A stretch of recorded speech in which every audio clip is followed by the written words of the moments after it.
Our top news this week. Panasonic have announced details on the new and upcoming firmware version 2.0 for the EVA1 camera.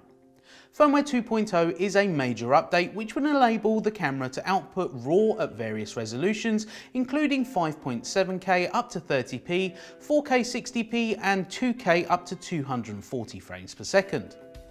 Other new features include new all-eye 10-bit 422 codecs at 400 megabits in 4K and UHD.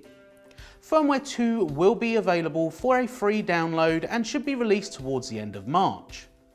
Panasonic have also just announced a new promotion in which you can get £450 cashback when you purchase a new EVA1. Sony have just announced the all-new A7 Mark III. A new entry-level but very feature-rich full-frame mirrorless camera.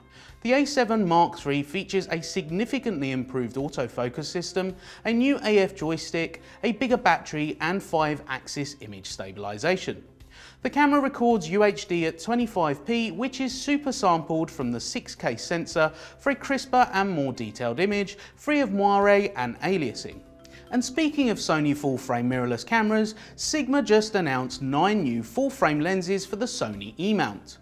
The new Art Series lenses for E-mount range from the ultra-wide 14mm f1.8 to the portrait 135mm f1.8 and also include 2 brand new lenses, including the 70mm f2.8 macro and the 105mm f1.4 prime. That's it for this week. We'll be back next week with more news in 90 seconds.